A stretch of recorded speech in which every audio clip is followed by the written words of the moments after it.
The morning sun rose over the colony of New Eden, painting the sky in shades of orange and pink.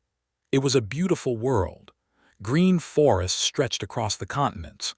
Blue oceans sparkled under the light of twin suns. 12 million humans called this planet home, and they had built something wonderful here. Commander stood on the bridge of his patrol ship, the Defiant. He was a tall man with dark skin and tired eyes. He had served in the Terran Defense Force for 20 years, and most of those years had been quiet. Boring, even. He spent his days running drills and checking sensors. Nothing ever happened in the system. "Commander, the morning shift is ready," said Lieutenant Sarah, his second in command. Nodded and sipped his coffee. He could see New Eden spinning slowly below them. He could make out the lights of New Geneva, the capital city. 3 million people lived there. His sister was one of them. She taught elementary school to children who had never seen Earth. "Begin standard patrol pattern," he ordered. "Let's make this quick. I promised my sister I would visit her today." The Defiant was a small ship. It had a crew of 45 and enough weapons to fight off pirates or small raiding parties. It was not a warship. It was a patrol vessel, meant to watch and report, not to fight real battles. Down on the planet, life continued as normal. In New Geneva, children walked to school. Farmers in the eastern provinces checked their crops. Scientists at the Polar Research Station studied the planet's unique ice formations. A young couple got married in a small church by the sea. An old man sat on his porch and watched birds that looked almost like the ones from Earth. None of them knew that death was coming. In the deep darkness between stars, something moved. 47 massive ships traveled through fold space, that strange dimension where the normal rules of physics did not apply. These ships were black as night and covered in strange symbols. They belonged to the Dominion. They were an ancient race. They had ruled their corner of the galaxy for 6,000 years. They were tall and thin, with gray skin and 4 eyes that glowed with cold intelligence. They believed they were superior to all other species. They believed the galaxy belonged to them by right. High Sovereign sat on his throne aboard the lead ship. He was the ruler of the Dominion, the most powerful of his kind. He had ordered this attack himself. "How long until we arrive?" he asked. 10 of their minutes, High Sovereign," replied his admiral. Smiled, showing rows of sharp teeth. "Good. The humans must learn their place. They expand too quickly. They breed too fast. They must be taught that some territories are forbidden to them."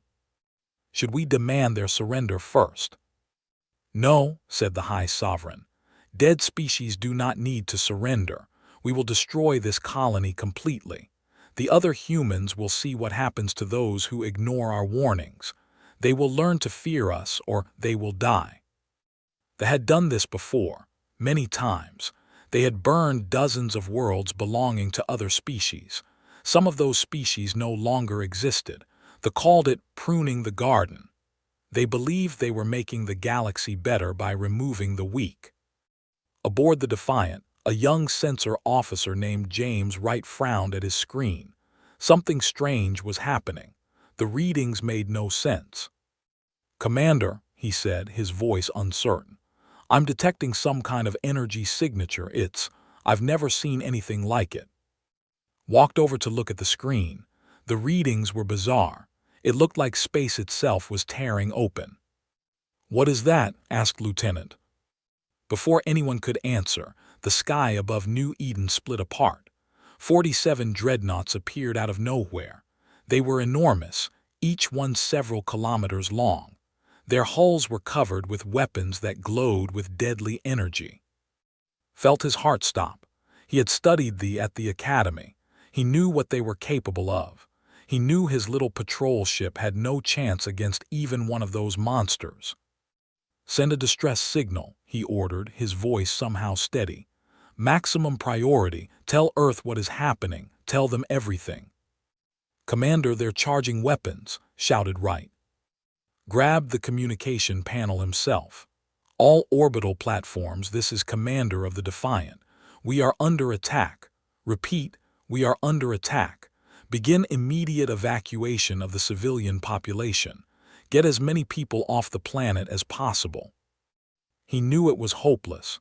Those ships could destroy the entire planet in minutes, but he had to try. He had to do something. The first shots came without warning. Beams of purple energy lanced down from the fleet. They struck the orbital defense platforms first. These were humanity's first line of defense, armed with missiles and rail guns. They lasted less than 30 seconds.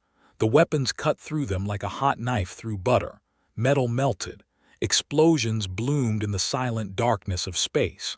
300 people died in the first minute. "Return fire," shouted, "everything we have." The Defiant launched its missiles and opened up with its rail guns. The weapons were tiny compared to the ships. They did almost nothing. A few missiles exploded against enemy shields. A few bullets scratched the paint on their hulls. That was all. On the planet below, people looked up and saw fire in the sky. They saw their defense platforms burning and falling. They saw the massive shapes of alien ships, dark against the blue sky. And then the bombardment began. They turned their weapons on New Geneva first. They fired beams of energy that turned buildings to ash in seconds. They dropped bombs that created craters a kilometer wide. The beautiful capital city, home to 3 million souls, disappeared under a storm of fire and death. Sister died in the first wave. She was standing in front of her classroom, teaching children about the history of Earth. She was telling them about the great forests of Africa and the tall buildings of Lagos. One moment she was there.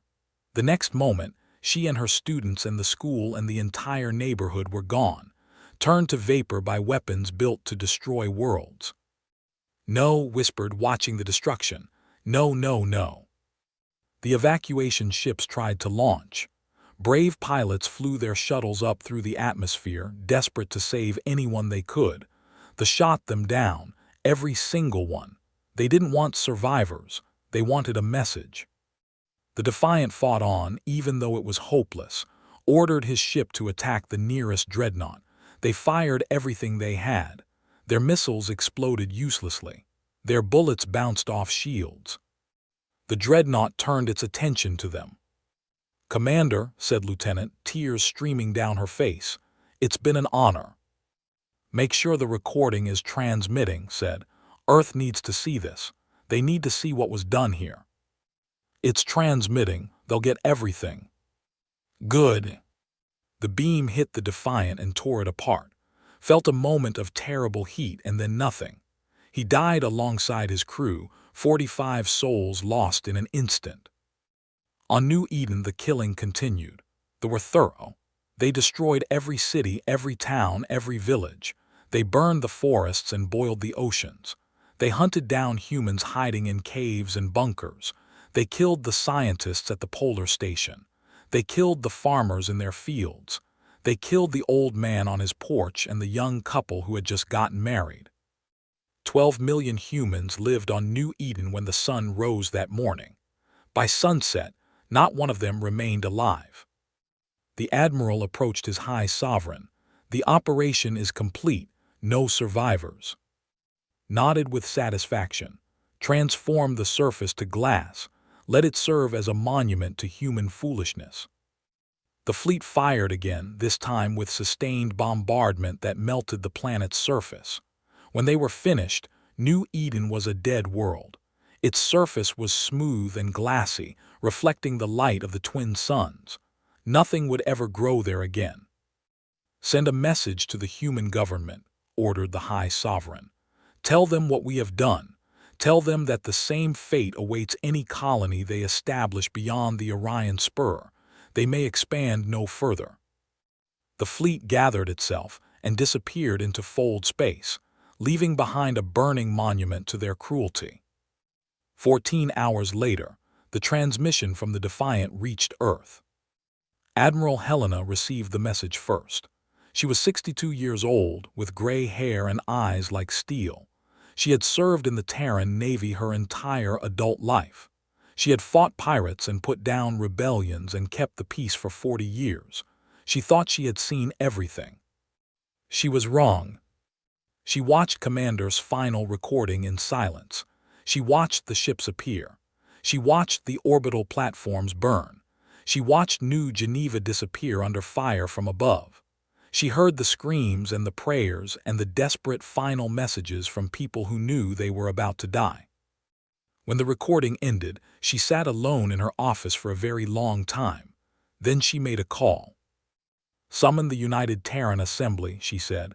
"Emergency session, full attendance, no exceptions." 3 hours later, the representatives of humanity gathered in the Great Chamber on Earth. Presidents and prime ministers, generals and admirals, scientists and diplomats. The most powerful people in human civilization sat in their seats and waited to hear why they had been called. Admiral walked to the center of the chamber. She looked old and tired and very, very angry. 14 hours ago, she said, the Dominion attacked our colony on New Eden. She activated the recording and let it play. She let them see everything. The chamber fell silent. Some representatives wept, others cursed. A few prayed quietly. They watched 12 million of their people die. They watched their ships burn. They watched their world turn to glass. When the recording ended, no one spoke for a long time. Finally, the Chancellor of Earth stood. He was a young man named David, elected just 2 years ago on a platform of peace and cooperation with alien species. His hands were shaking. "Do we know why they did this?" he asked. "Yes," said, "they sent us a message afterward. They say we expanded too far. They say we must not establish colonies beyond the Orion Spur. They say they will do this again if we disobey." "Then perhaps we should negotiate," said one representative. "Perhaps we can find a peaceful solution." Turned to look at him. Her eyes were like frozen fire. Negotiate? They didn't negotiate. They didn't warn us. They didn't demand anything. They simply killed 12 million people and burned a world to glass. There is nothing to negotiate. "Then what do you suggest?" asked the Chancellor. Admiral walked to the main console. She entered a code that only 7 people in all of humanity knew. The holographic display changed, showing something that most of the representatives had never seen before. Ships, hundreds of ships, thousands of ships, ships hidden in asteroid fields and behind moons, ships buried under the ice of frozen worlds, ships that had been waiting for 300 years. "For centuries," said, "humanity has shown the galaxy a peaceful face. We built trade ships and passenger liners. We made friends and formed alliances. We pretended to be explorers and diplomats." She paused, letting them look at the hidden fleet. "That was a mask. Underneath, we never forgot what we truly are. We are the children of a world that tried to kill us with ice and fire and plague. We are the descendants of people who survived wars that killed hundreds of millions. We have been fighting each other since before we could write. War is in our blood. It is in our bones. It is in our souls." She turned to face the assembly. "These ships are our true inheritance. Project Prometheus. Project Resurrection. 800 capital ships. 4,000 support vessels. Weapons that we have never shown to any alien species. Weapons that would give them nightmares if they knew." The Chancellor stared at the display. "We kept this secret for 300 years.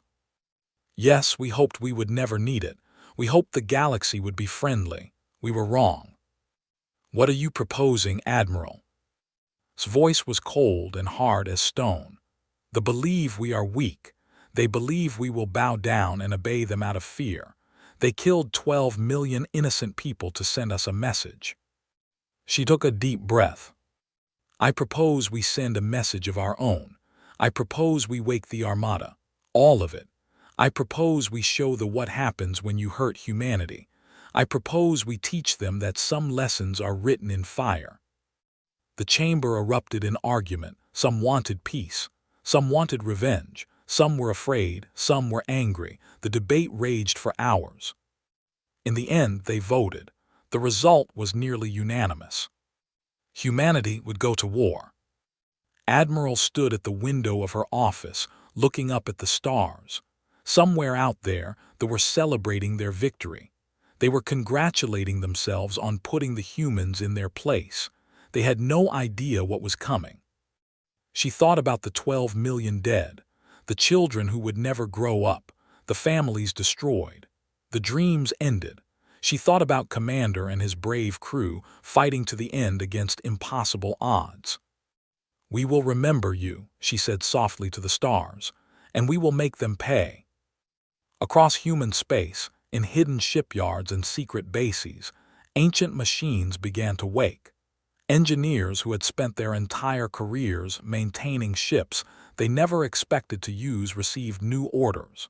Soldiers who had trained for wars they hoped would never happen were mobilized. The sleeping giant was opening its eyes. 6 months. That's how long they needed to prepare. 6 months to wake the Armada. 6 months to train the crews. 6 months to plan the campaign. They had 6 months of peace left. They just didn't know it yet. On the glassy surface of what had been New Eden, the twin suns set on a dead world. But in the darkness of space, new stars were beginning to shine. The lights of human warships, waking from their long sleep. The fires of vengeance were being lit. And they would burn across the galaxy. Deep in the cloud, far beyond the last planets of the solar system, something was waking up. For 300 years it had slept in the frozen darkness. Now its lights were coming on. Its engines were warming. Its weapons were charging. The TNS Retribution was the largest warship humanity had ever built. It was 7 kilometers long. Its hull was black as space itself. It carried enough weapons to crack a planet in half. And for 3 centuries, it had waited in the cold darkness for a war that everyone hoped would never come. Captain stood on the bridge and watched her crew bring the great ship back to life. She was 50 years old, with short black hair and a scar across her left cheek. She had spent her entire career in the reserve fleet, training for this day while praying it would never arrive. "Main power is online," reported her chief engineer. "All reactors functioning at full capacity. Weapons systems coming online now. We'll need another 6 hours to complete the diagnostic checks." Nodded. 6 hours. After 300 years of sleep, they would be ready to fight in 6 hours. The engineers who had designed this ship had done their jobs well. All around the solar system, the same scene was repeating itself. Ships were waking up. Crews were taking their stations. The hidden might of humanity was revealing itself at last. In the asteroid belt, the battleship's Vengeance broke free from its rocky tomb. It was named after an ancient Earthship that had fought impossible odds. Its captain watched as 200 other ships of the 7th Strike Group emerged from the asteroids around her. Their hulls gleamed in the distant sunlight. Their weapons bristled like the spines of angry animals. "All ships reporting ready," said her communications officer. "The Admiral is requesting a status update." "Tell her we're ahead of schedule," replied. "The 7th Strike Group will be ready to move in 4 days." On Earth, Admiral Helena coordinated the massive mobilization. She had not slept more than 3 hours a night since the attack on New Eden. She survived on coffee and anger. Her staff had tried to convince her to rest, but she refused. How could she sleep when there was so much to do? "Give me the numbers," she ordered during the morning briefing. General, commander of the Terran Marine Corps, stood and activated the holographic display. "As of this morning, we have 412 capital ships active and ready for combat. Another 230 will be online within the next 2 weeks. The rest will follow over the next 3 months.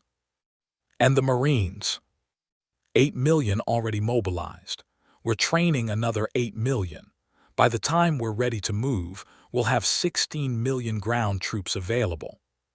Studied the display. The fleet was coming together faster than she had hoped.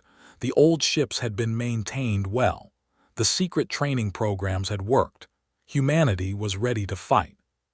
"What do we know about the enemy?" she asked. Change the display to show a map of space. The Dominion controls 18 colony worlds and 42 military installations. There is here, in the center of their territory. They have approximately 300 capital ships, most of them older designs. Their technology is advanced, but not significantly better than ours. Then why haven't we fought them before? Asked one of the junior officers. Because we didn't want to, replied. We hoped we could share the galaxy peacefully. We thought that if we showed them we were not a threat, they would leave us alone. She shook her head. We were wrong. We were stupid. And 12 million people paid the price for our stupidity. The planning sessions continued for weeks, and her staff worked out every detail: where to strike first, how to protect their supply lines, which planets to target. They studied everything humanity knew about their ships, their tactics, their weaknesses. Meanwhile, across human space, the war effort was growing. Factories that had been idle for decades started producing weapons. Shipyards that had been building cargo vessels switched to warships. Young men and women lined up at recruiting stations, eager to avenge New Eden. The mood among humanity was strange. There was grief, yes. Millions wore black armbands to honor the dead. Memorials were held in every city on every human world. But there was also something else. A quiet fury, a cold determination, a willingness to do whatever was necessary. Maria Santos was a farmer on Mars. She had never fired a weapon in her life. Her son had moved to New Eden 5 years ago to start a new life. Now he was dead, burned to atoms along with everyone else on that world. Maria was 60 years old, too old to fight. But she worked 18 hours a day in her fields, growing food for the soldiers. She pushed herself until her body ached, until her hands bled, until she collapsed from exhaustion. Then she got up and did it again. We'll grow the food, she told her neighbors. We'll keep the soldiers fed, and they'll make those alien bastards pay. David was a teenager on Earth. He had never met anyone from New Eden, but he had watched the recordings. He had seen what they had done. On his 18th birthday, he walked into a recruiting station and signed up for the Marines. I want to fight, he told the recruiter. I want to make them hurt. The recruiter, a veteran with gray hair and tired eyes, looked at him for a long moment. It won't be easy, she said. War is ugly, people die, friends die. Are you ready for that? No, David admitted. But I'm going anyway, because if we don't fight, they'll do it again. They'll burn another world, kill another 12 million. We have to stop them. Stories like this repeated across human space. Billions of people were touched by the tragedy of New Eden, and they responded in the only way they knew how. They fought, they worked, they sacrificed. In a hidden research station on a moon of Jupiter, scientists worked on weapons that had been theoretical for centuries. Dr. Obi led a team developing new types of ammunition for the fleet's rail guns. The projectiles were small, no bigger than a fist, but they contained compressed antimatter that would explode on impact with the force of a nuclear bomb. We've been working on this for 300 years, she told Admiral during an inspection. We always hoped we'd never need it, but the technology is ready. We can produce 10,000 rounds per day. Good, said. I want 100,000 by the time we launch. Though, of course, knew nothing of this. In their space, life continued as normal. High Sovereign celebrated his victory with feasts and ceremonies. He awarded medals to his admirals. He gave speeches about the natural order of the galaxy and the proper place of lesser species.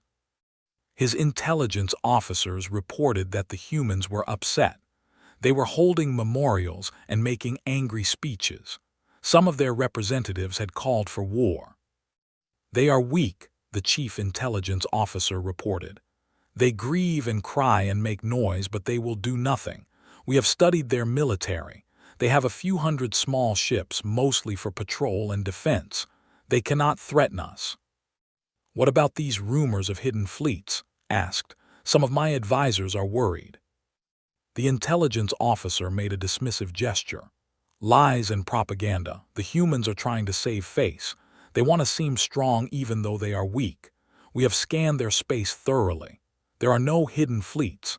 There are no secret weapons. They are exactly what they appear to be, a young, foolish species that expanded too fast and had to be taught a lesson. Nodded, this was what he had expected.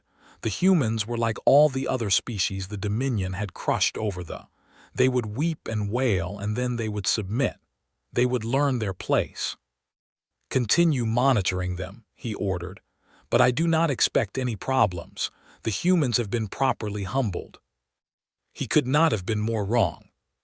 4 months after the attack on New Eden, Admiral called a final planning meeting. The War Council gathered in a secure bunker deep beneath the surface of Earth. The room was filled with holographic displays showing the positions of every ship in the Terran Armada. "Status report," she ordered. General stood. "We have 650 capital ships ready for combat. Another 150 will be online within the month. All Marine divisions are trained and equipped. We have enough supplies for a sustained campaign lasting at least 2 years. Intelligence. The intelligence chief, a thin woman named Colonel Sarah West, activated her display. "We have mapped every military installation. We know the patrol routes of their fleets. We have identified weaknesses in their sensor networks that will allow us to approach undetected. Their home fleet. Approximately 100 ships stationed around there. Another 200 spread across their territory. They have no idea we're coming." Studied the displays for a long moment. Then she turned to face the council. "Humanity has not fought a war like this in 300 years, she said. "We have worked hard to be peaceful. We have tried to be friends with other species. We have shown the galaxy our best face, explorers, traders, diplomats." She paused, her eyes hard. "But we are also warriors. Our ancestors fought wars that killed hundreds of millions. They survived ice ages and plagues and catastrophes that would have destroyed any other species. They clawed their way up from the mud and reached for the stars. That strength is still in us. It has always been in us." She walked to the central display and highlighted the. "In 2 months, we will begin Operation Burning Star. We will strike with everything we have. We will destroy their military. We will burn their bases. We will make them pay for every single person they killed on New Eden." Her voice dropped to a cold whisper. "And when we are done, no species in this galaxy will ever mistake human kindness for human weakness again." The council rose to their feet. There was no applause, no cheering, just grim determination. They knew what was coming. They knew the cost, but they also knew it had to be done. Far away, in the cold darkness between stars, the Terran Armada was gathering. Ships that had slept for centuries were forming into battle groups. Soldiers were loading into transport vessels. Pilots were running final checks on their fighters. Captain stood on the bridge of this vengeance and watched her fleet assemble. 200 ships in perfect formation, their weapons charged, their crews ready. She thought about the people of New Eden. She thought about the children who had been burned alive. She thought about the message that had sent, "Submit or die." "We have a different message," she said softly, "and we're going to deliver it personally." In her quarters on the Retribution, Admiral looked at a photograph. It showed a young woman with a bright smile, her daughter, who had moved to New Eden 10 years ago. Her daughter, who was now dead along with 12 million others. "I'm coming, Maria," she whispered.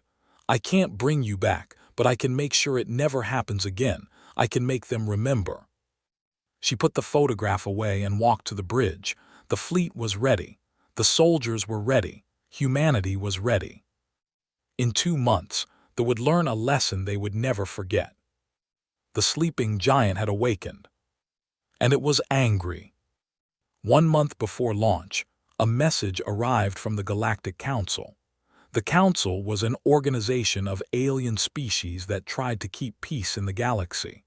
They had heard about the destruction of New Eden, and they had finally decided to respond. The message was simple. The council urged both sides to negotiate peacefully and avoid further bloodshed. Read the message with disgust. Where were they when New Eden burned? She asked. Where was their call for peace when 12 million humans were being slaughtered? She composed a response. To the Galactic Council, we appreciate your concern. However, the time for negotiation was before the killed 12 million innocent people. They chose war. We are simply responding in kind. We suggest you stay out of our way. The Council sent more messages. They warned of the dangers of war. They spoke of cycles of violence and the importance of restraint. They reminded humanity that they were powerful and dangerous. Ignored them all. 2 weeks before launch, she addressed the entire fleet via holographic broadcast. 800 capital ships, 4,000 support vessels, 16 million soldiers. They all watched as their admiral stood before them and spoke. In 2 weeks, we begin the greatest military campaign in human history. Some of you will not come home. I will not lie to you about that. War is cruel and it takes the best of us. She paused, letting her words sink in. But I promise you this, every sacrifice will be honored. Every death will have meaning. We fight not for conquest or glory, but for justice. We fight so that what happened on New Eden will never happen again. We fight for the 12 million who can no longer fight for themselves. Her voice rose. They believe we are weak. They believe we will bow down and accept their cruelty. They believe they can murder our people and face no consequences. She smiled grimly. We are about to prove them wrong. We are about to show them what humanity really is. We are about to teach them a lesson that will echo across the galaxy for 1,000 years. She raised her fist. For New Eden. 800 ships answered as one. The sound echoed through space, a battle cry that promised vengeance. For New Eden. The countdown had begun. 6 months to the day after the destruction of New Eden, the Terran Armada crossed into space. They came in silence, their ships running dark, their engines at minimum power. Colonel Sarah West and her intelligence team had found gaps in the sensor network, and the fleet slipped through like ghosts in the night. Admiral Helena stood on the bridge of the Retribution, watching the stars slide past. Around her, officers worked at their stations, calm and focused. They had trained for this moment for months. For some of them, they had trained for their entire lives. Time to target, she asked. 3 hours, Admiral, replied her navigation officer. The fleet is in position. Nodded. Their first target was Prime, a border world. It had a large military base and a small fleet of 30 ships. It was the first step in their long journey toward the. 3 hours later, the Terran Armada emerged from the darkness. 312 warships materialized in perfect formation around Prime. The planet's defense stations detected them immediately, but by then it was far too late. Governor of Prime was in his office when the alarm sounded.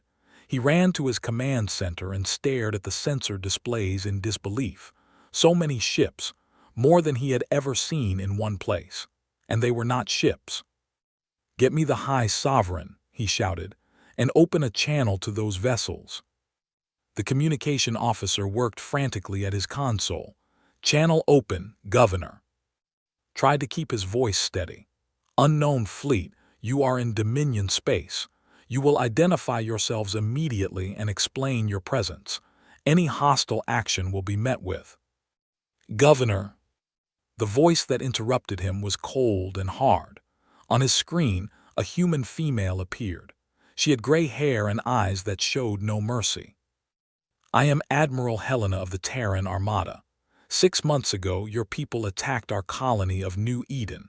You killed 12 million humans, men, women, and children. You burned the world to glass. You offered no warning. You showed no mercy. Felt his heart begin to race. That was the High Sovereign's decision. I had nothing to do with. It was a decision made by the Dominion, interrupted. Your Dominion, your government, your people. And now you will all pay the price." "You cannot do this," shouted. "The consequences will be—" "Consequences?" smiled, but there was no warmth in it. "Governor, we are the consequences. We are what happens when you murder innocent people and expect no response. We are what happens when you mistake kindness for weakness." The channel went dead. Turned to his military commander. "All ships, all defense stations, open fire, destroy them." The 30 ships around Prime launched themselves at the Terran fleet. The defense platforms charged their weapons and began firing. For a moment, space was filled with the light of energy beams and missiles. It was not even close to a fair fight. The Terran ships moved with perfect coordination, each one knowing exactly where it needed to be. Their weapons were unlike anything they had ever seen. Rail guns fired projectiles that exploded with the force of small nuclear bombs. Missiles tracked their targets with impossible accuracy. Energy weapons cut through shields like paper. The first ship was destroyed in the opening seconds. It simply exploded, breaking apart into a cloud of burning debris. The second followed moments later, and the third, and the fourth. Governor watched in horror as his entire fleet was annihilated in less than 11 minutes. 30 ships, crewed by thousands of warriors, were reduced to scrap metal. The defense platforms lasted even less time. The Terran ships picked them off one by one, their weapons never missing. When it was over, Prime had no defenses left. The bombardment began. Terran ships positioned themselves over military installations and began firing. Barracks were destroyed. Weapons factories were flattened. Shipyards were reduced to rubble. The Terrans were precise, targeting only military locations. Civilian areas were left untouched. Governor watched his world's military capability disappear. Years of work, thousands of soldiers, weapons that had taken decades to build, all gone in hours. When the bombardment ended, a new message played on every frequency in the system. It was Admiral again. "To the people of Prime, your military has been destroyed. Your ships are gone. Your weapons are gone, but we have not harmed your civilians.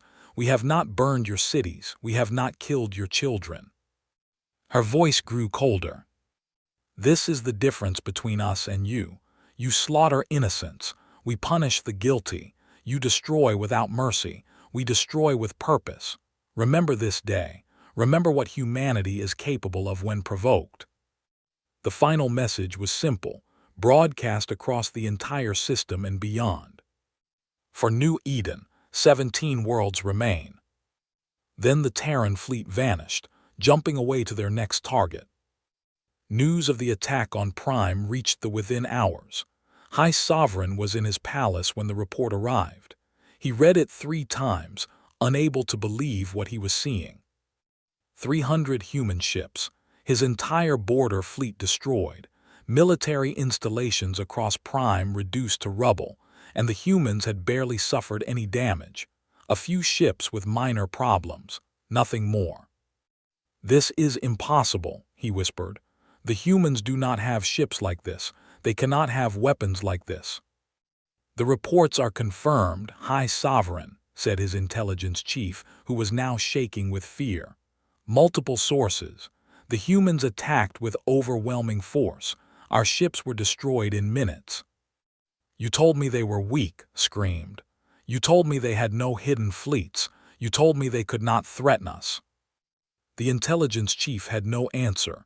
He had been wrong, terribly, catastrophically wrong. "Summon all fleet commanders," ordered. "Recall every ship to our central systems. Prepare for war. The humans want a fight and we will give them one." But even as he gave the orders, a cold fear was growing in his hearts. He had studied many species over his long life. He had crushed dozens of them. They had always followed the same pattern: grief, anger, and then surrender. They had never struck back. They had never had the power to strike back. The humans were different. Across the galaxy, other species watched the unfolding war with a mixture of fear and fascination. The Galactic Council held emergency sessions. Ambassadors sent frantic messages to their governments. Everyone wanted to know the same thing. Where had the humans been hiding this power?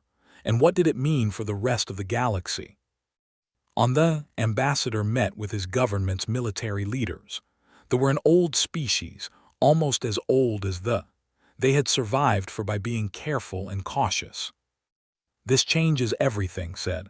For centuries we believed we understood the humans, traders, explorers, diplomats, peaceful and cooperative, but this. He activated a hologram showing the attack on Prime. 300 ships appeared out of nowhere. They destroyed the fleet in 11 minutes, and the humans lost nothing, not a single ship. The military commander studied the hologram. They were hiding this for centuries. They let everyone believe they were weak, and all that time they were building an armada that could challenge any power in the galaxy. Not just challenge, said quietly. Defeat. Look at these weapon signatures. Look at their coordination. Look at how they fight. These are not amateurs. These are warriors who have been preparing for a real war for generations. Why would they do this? Asked another leader. Why hide such power? Thought for a long moment before answering. Because they hoped they would never need it. The humans genuinely wanted peace. They genuinely hoped the galaxy would be friendly, but they never forgot what they are. They never forgot where they came from. He pulled up images of human history, wars, battles, conflicts stretching back thousands of years. We thought humans were prey learning to be predators, he said. We were wrong. They were always predators. They were just pretending to be prey. The leaders exchanged uneasy glances. If the humans defeated and it was beginning to look possible, the balance of power in the galaxy would shift dramatically. An entirely new force would emerge, one that had been hiding its true strength for 300 years. What do we do? Asked the military commander.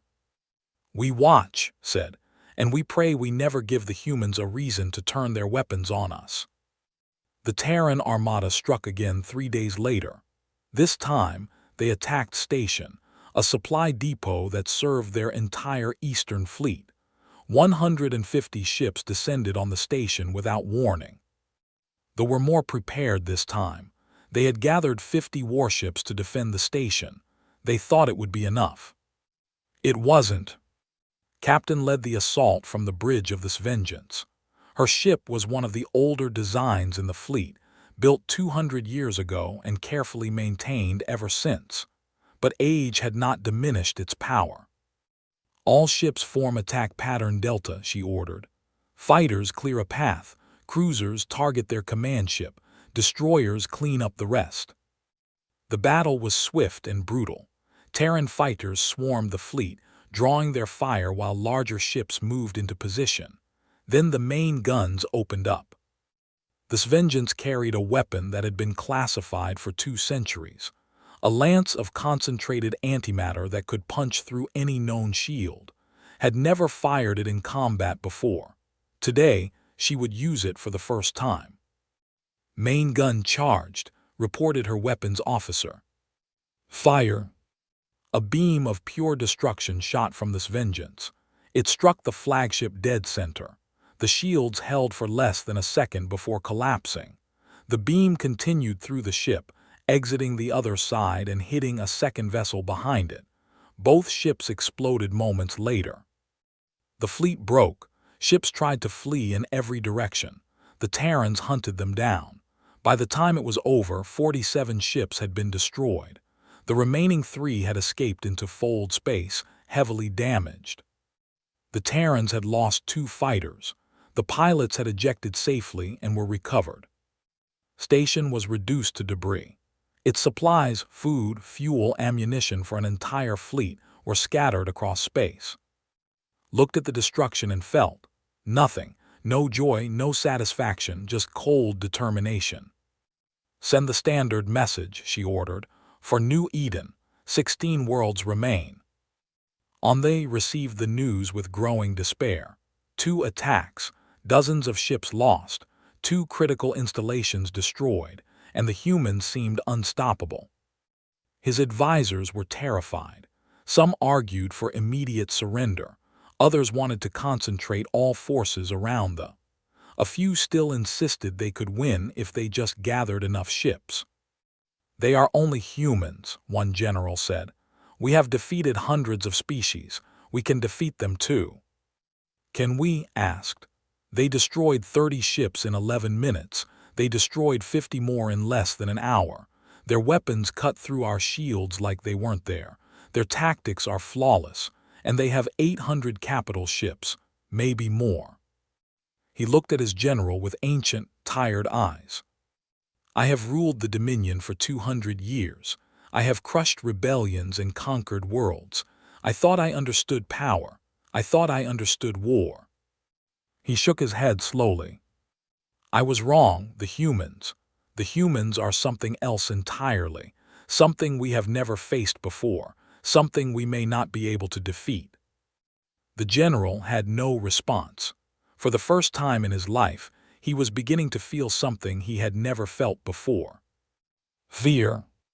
The Pyre campaign, as the humans would later call it, had begun, and it was only getting started.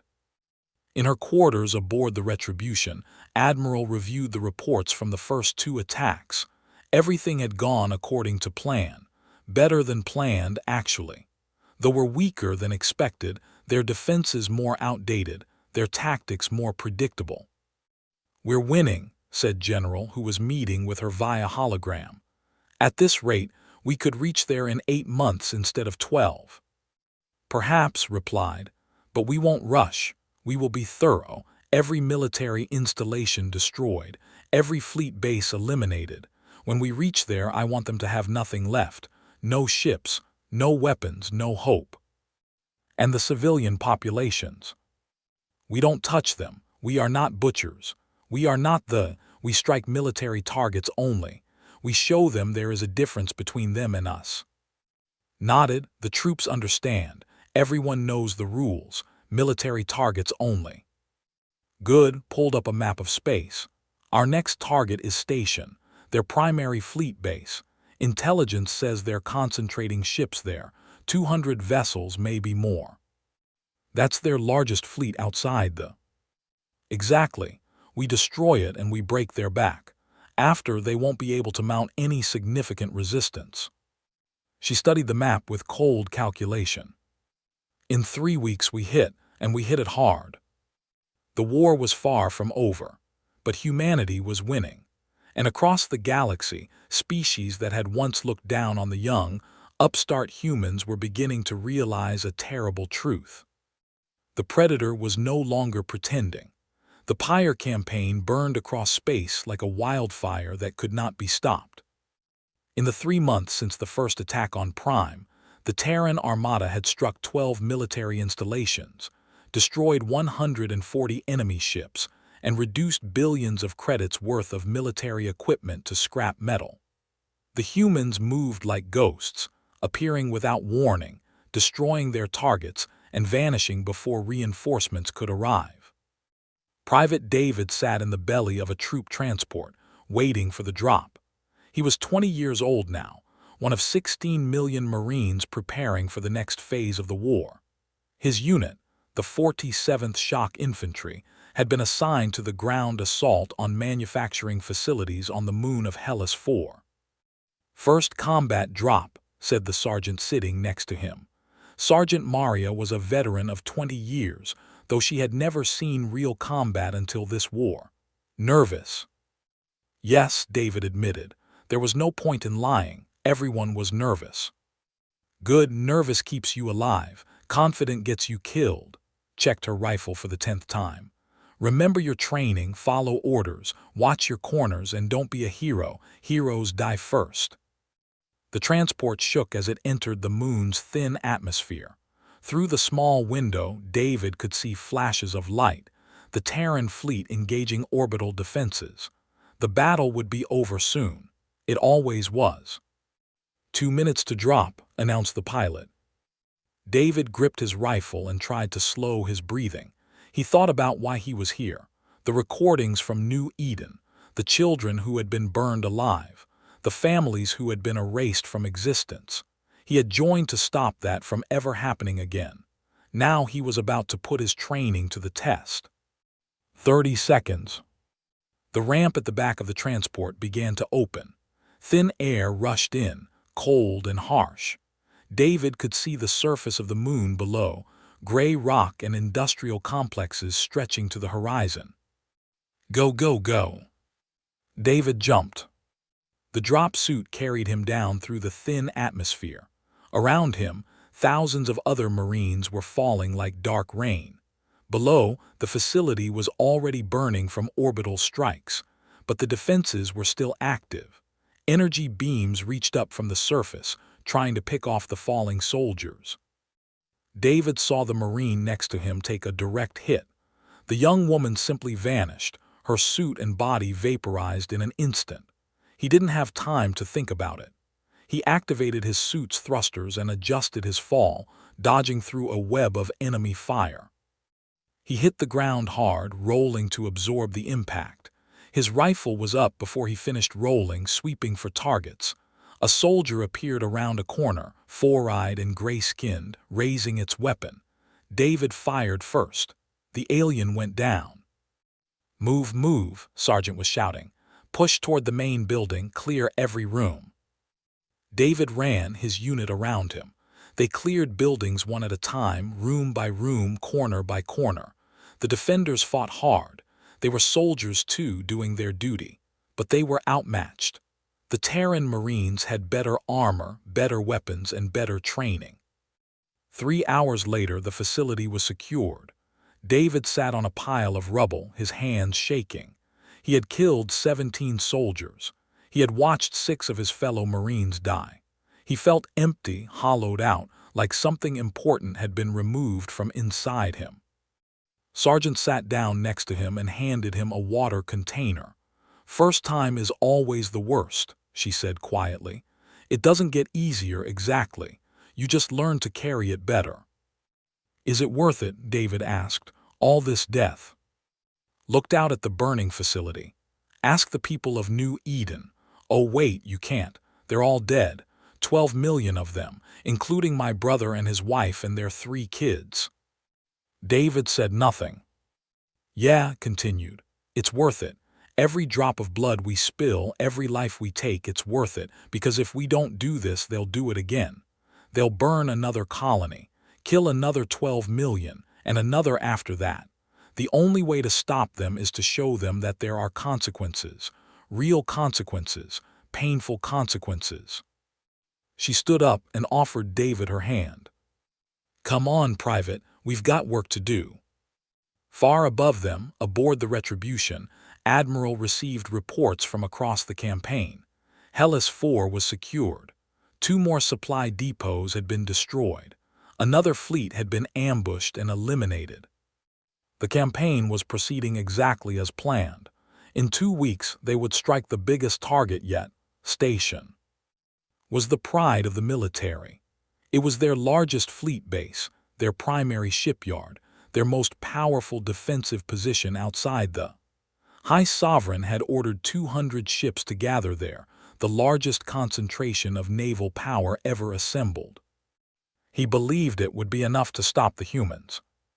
Captain studied the intelligence reports on with intense focus. Her ship, this Vengeance, would be leading the assault. She had been given this honor because of her performance in previous battles. Now she had to live up to it. 200 ships, said her first officer. That's the largest force we've faced.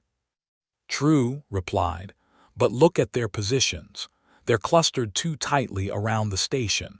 They think their numbers will protect them. They don't understand that numbers mean nothing if you can't maneuver. What's our approach? Pointed at the holographic display. We come in from 3 directions simultaneously. Admiral leads the main fleet from here. The 5th Strike Group attacks from the flank. We lead the 7th Strike Group straight at their command vessels. A hammer and anvil. More like 3 hammers, said with a thin smile. No anvil, just hammers. The battle plan was distributed across the fleet. Every ship knew its role. every crew trained for their specific tasks. The Terran Armada moved into position over 3 days, approaching through multiple fold space jumps to avoid detection. On the morning of the attack, Admiral addressed her fleet one final time. Today we face their largest force. Today they believe they can stop us. Today we prove them wrong. Her voice was iron. Remember New Eden. Remember the 12 million. Fight hard, fight smart, and show no mercy to their warships. For those who fall today, know that your sacrifice will be honored for generations. Your names will be remembered. Your deaths will have meaning. She paused. All ships prepare for combat. On my mark, we jump. 300 Terran warships engaged their fold space drives and vanished from normal space. They reappeared around station in perfect formation. The defenders had only seconds to react. All ships weapons free, commanded. The battle began. They fought hard. They had to. This was their most important base, their last real hope of stopping the human advance.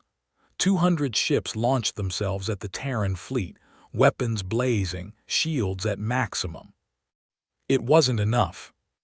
Captain led the 7th Strike Group directly at the command vessels. Her ship's main gun, the antimatter lance, fired again and again, each shot destroying or crippling an enemy ship. Around her, 80 other Terran vessels poured fire into the formation. The enemy fleet tried to adapt. They spread out, attempted flanking maneuvers, concentrated fire on individual Terran ships. But the humans had anticipated every tactic. Every time they tried something, the Terrans countered it. Their flagship is breaking, reported Sensors officer. She's trying to retreat.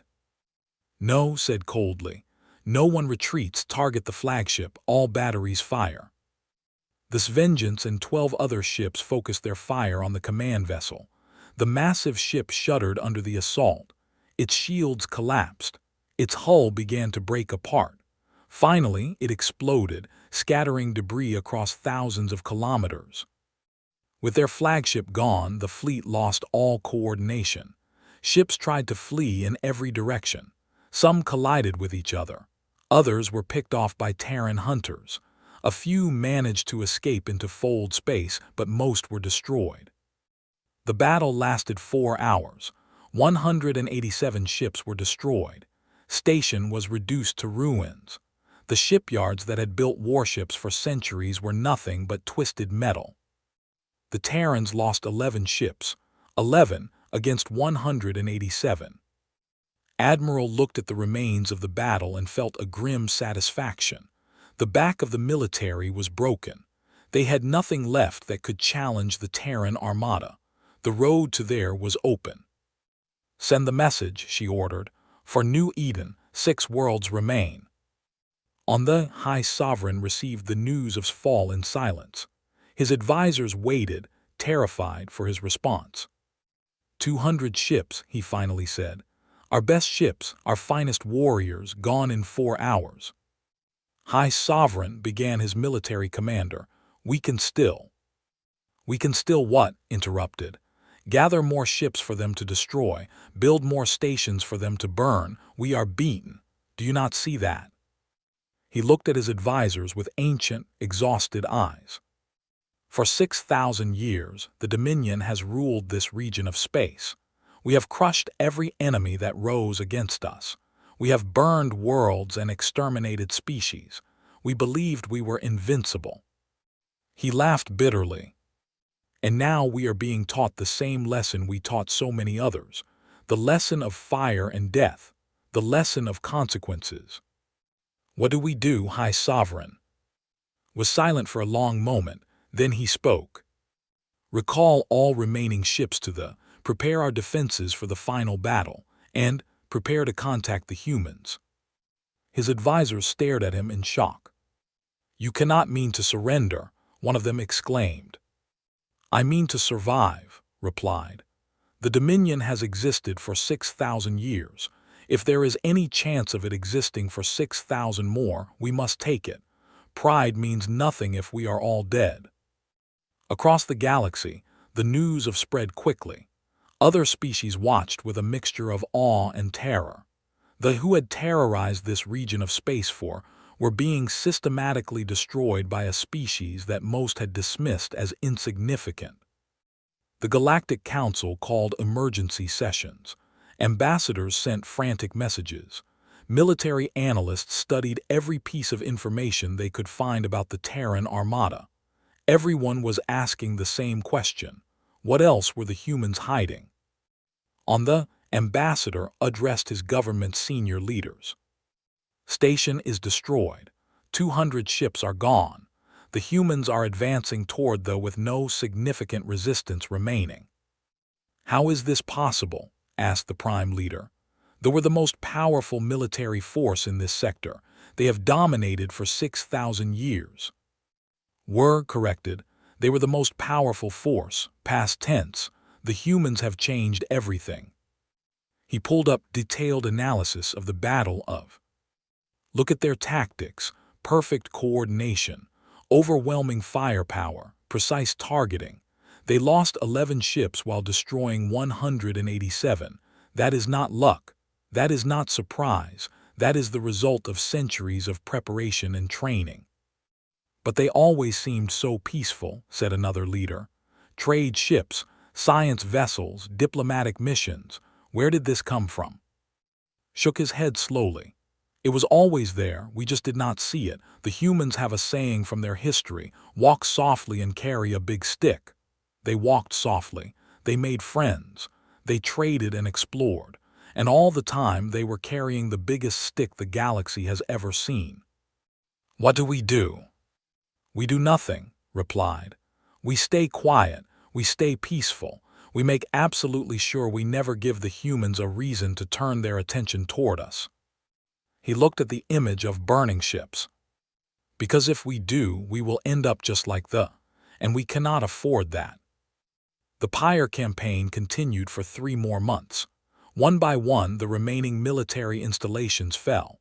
Fleet bases, supply depots, training facilities, weapons factories, all reduced to rubble by the relentless Terran advance. Private David fought in a dozen more ground actions. He lost friends. He killed enemies. He learned to carry the weight of war on his shoulders without breaking. He became the soldier his instructors had trained him to be. Captain led her strike group through battle after battle. Each victory brought them closer to Each destroyed enemy ship was a payment on the debt owed for New Eden. Admiral coordinated everything from the bridge of the Retribution. She slept only a few hours each night.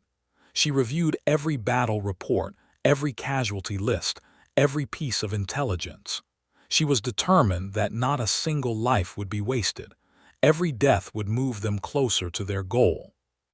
11 months after the destruction of New Eden, the Terran Armada surrounded the 800 capital ships, 16 million Marines on troop carriers, the largest military force ever assembled in the history of the galaxy, poised to strike the final blow. On his throne, High Sovereign looked at the holographic display showing the human fleet surrounding his world. So many ships, so much power, and not a single thing he could do to stop them. He activated his communication system and prepared to send a message he had never imagined sending. A message of surrender. The final chapter of the war was about to begin. The hung in space like a blue-green jewel. It was a beautiful planet covered in vast oceans and lush forests. Billions of lived there, going about their daily lives, trying to ignore the ring of warships that surrounded them.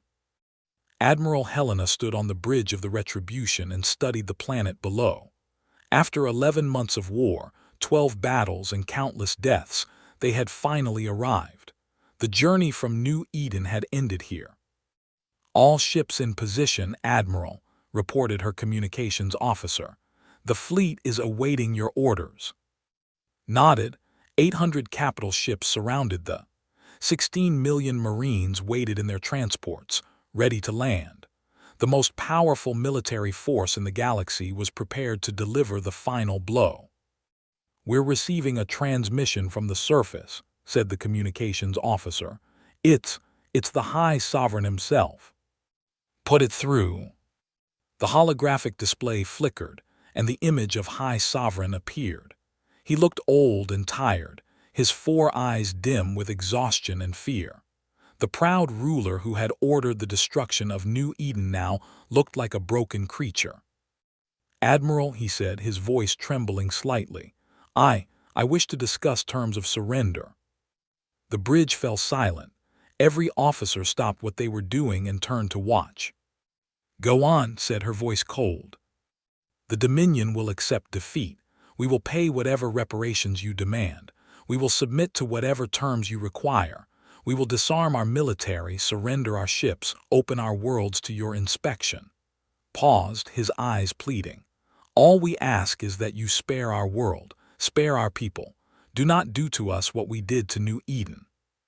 Said nothing for a long moment. She looked at the planet below, thinking about everything that had led to this moment.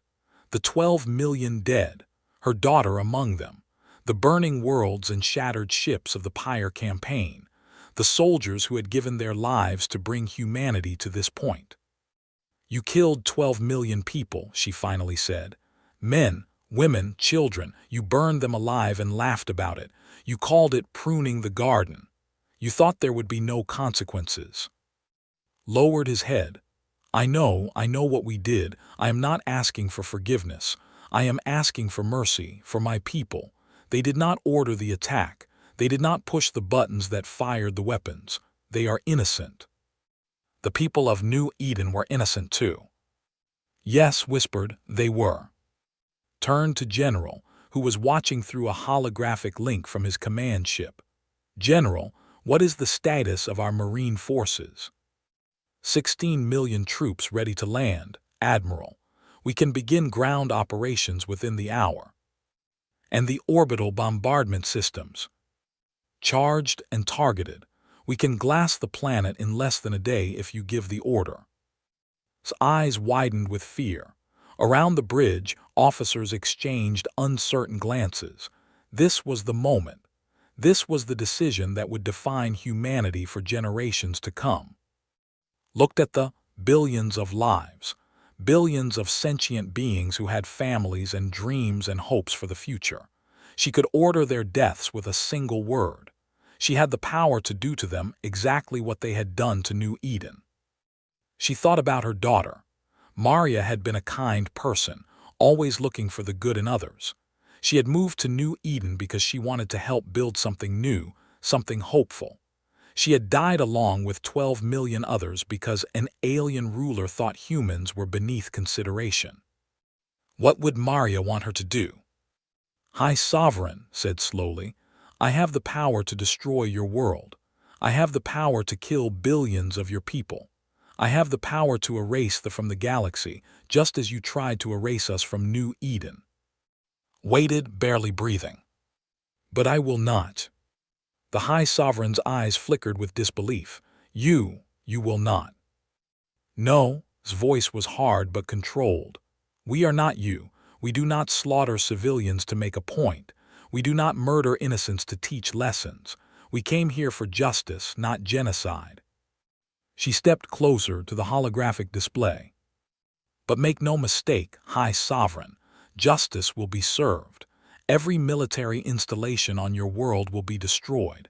Every warship, every weapons factory, every training facility. Your ability to wage war will be eliminated. Your military power will be broken forever. And our cities, our people, will not be harmed. We will target only military positions. Your civilians will live. Your children will grow up. Your species will survive." His eyes narrowed. "But you will remember.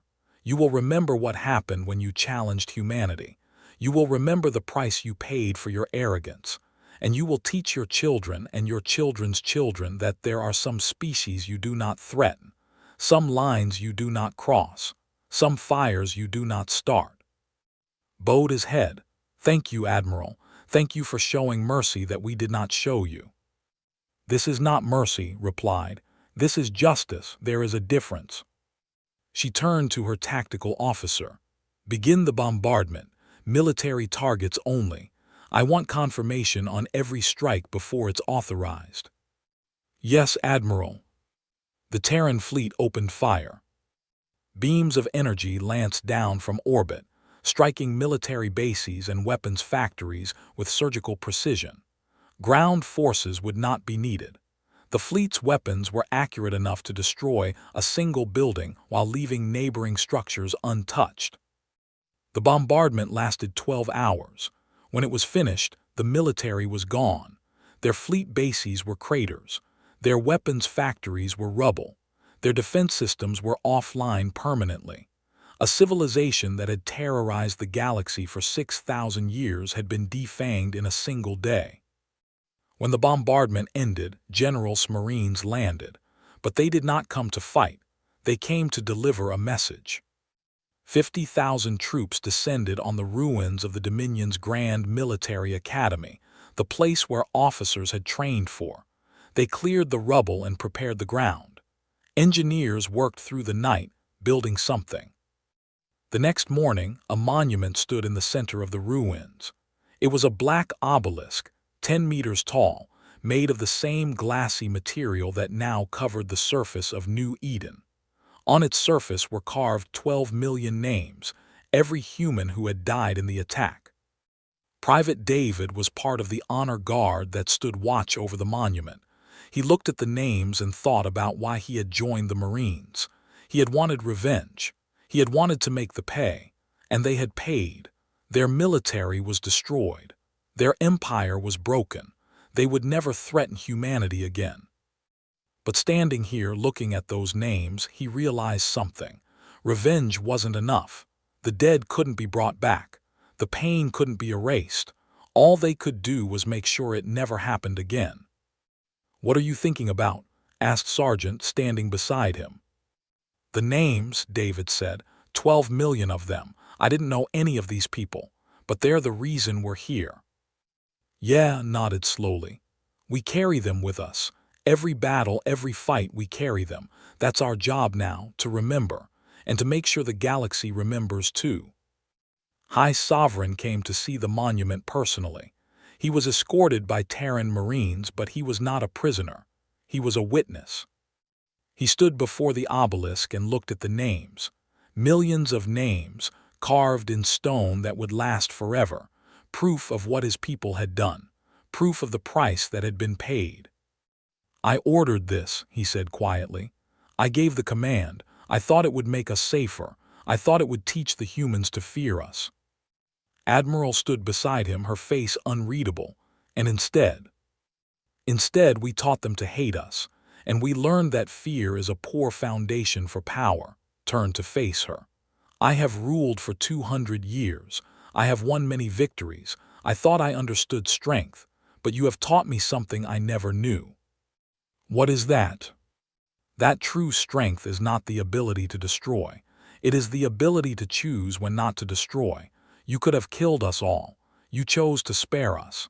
That took more strength than anything we ever did." Looked at him for a long moment. "Remember that lesson, High Sovereign. Teach it to your people, because if you ever forget, if you ever attack humanity again, we will come back, and we will not be merciful a second time." "I understand." Bowed his head and walked away, escorted by his guards. He had come as a conqueror. He was leaving as a defeated ruler, his power broken, his empire humbled. But he was leaving alive, and so was his species. That was more than he had given New Eden. 1 week later, Admiral addressed the galaxy. Her message was broadcast on every frequency, transmitted to every world, displayed in every government building from one end of known space to the other. Billions of beings watched as the human admiral stood before the stars and spoke. 11 months ago, the Dominion attacked our colony of New Eden. They killed 12 million innocent people. They burned a world to glass. They expected us to bow down and accept their cruelty. Her voice was calm, but carried the weight of iron. Instead, we responded. We destroyed their military. We burned their bases. We broke their power. And now we stand over there victorious. She paused. But we did not destroy their cities. We did not kill their civilians. We did not commit genocide because we are not them. We came to the stars seeking knowledge, cooperation, and peace. We hoped the galaxy would be friendly. We hoped we could build something together. Her eyes hardened. But we also remember what we are. We are the children of a dangerous world. We are the descendants of warriors who fought for survival against ice and fire and plague. We have been fighting since before we could write. War is in our blood. It is in our bones. It is in our souls. She raised her voice. To the galaxy we say this. We remain what we have always been. Explorers, dreamers, builders. We want peace. We want friendship. We want to grow together and reach for the stars together. Her tone dropped to ice. But understand this and understand it well. Our children are sacred. Our colonies are sacred. Our people are sacred. Harm them, and there is no force in this universe that will protect you from what follows. She stood tall, the stars behind her. Learned this lesson. Now the entire galaxy knows. We are humanity. We walk softly, but we carry fire. The broadcast ended. Across the galaxy, species that had dismissed humans as insignificant upstarts everything they thought they knew. Military analysts studied the Pyre campaign and realized they had dramatically underestimated human capabilities. Diplomats rushed to establish better relations with Earth. Leaders quietly ordered their militaries to avoid any action that might provoke the humans. The balance of power in the galaxy had shifted. The Dominion, once the most feared force in the region, was broken. In its place rose a new power, one that had been there all along, hiding behind a mask of peace and exploration. Humanity had revealed its true face, and the galaxy would never forget it. 6 months after the end of the war, a new colony was established. New Eden II rose on a world close to where the original colony had been destroyed. The first settlers arrived to find buildings already under construction, funded by reparations from the defeated Dominion. Admiral attended the dedication ceremony. She was retiring from active duty, her mission complete. As she stood on the stage and looked out at the new colonists, young families with children, scientists eager to explore, farmers ready to work the soil, she thought about everything that had been lost. 12 million people, her daughter among them, they could never be brought back. The pain would never fully heal. But this was something, a new beginning, a world rising from the ashes. We built New Eden II to honor the dead, she said in her speech. We built it to prove that humanity cannot be destroyed. We built it to show the galaxy that we will always rebuild, always recover, always grow. She looked up at the sky, where stars were beginning to appear.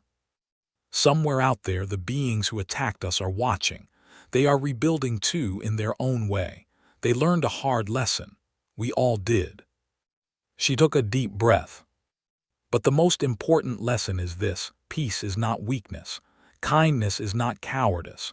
We showed mercy because we are strong, not because we are soft. We chose to spare them because we knew we could destroy them. That is true power.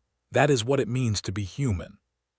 Private David, now Sergeant David, was part of the security detail at the ceremony. He watched Admiral speak and thought about his journey over the past year. He had joined as a boy looking for revenge. He had become a man who understood that there were things more important than revenge. Justice, mercy, remembrance, these were the things worth fighting for. As the ceremony ended and the new colonists began to explore their new home, David walked to a small memorial that had been built in the center of the settlement. It was a smaller version of the obelisk on the, carved with the same 12 million names. He stood before it and saluted. "We remember you," he said quietly, "every one of you, and we will never forget." High above, unseen by the people below, a Terran warship held position in orbit. It was one of many that would patrol this sector forever, ensuring that what happened to New Eden would never happen again. The ship was named Eternal Vigilance. Its crew kept watch over the sleeping colony, ready to defend it against any threat. The Armada would never sleep again. On a wall in Admiral's quarters on Earth, there was a photograph. It showed a young woman with a bright smile, her daughter Maria, who had died on New Eden. Next to it was a new photograph, the first sunrise on New Eden II, taken on the day the new colony was officially established. Death and rebirth, loss and hope, the eternal cycle of humanity written across the stars. Looked at the photographs every morning. She would look at them for the rest of her life. They reminded her of why they had fought, why they had won, and why they must always be ready to fight again. The galaxy had learned a lesson about humanity. It was a lesson written in fire and blood, in destroyed fleets and broken empires. But it was also a lesson written in mercy, in cities spared and civilians protected. Humanity could destroy, but they chose when to destroy, and that made all the difference. The stars continued to shine, the galaxy continued to turn, and humanity continued its journey among them, explorers, dreamers, builders, warriors, always ready to make friends, always ready to make war. The fire in their hearts would never go out. And if the darkness ever came again, they would be ready. This was their promise to the dead. This was their gift to the living. This was humanity.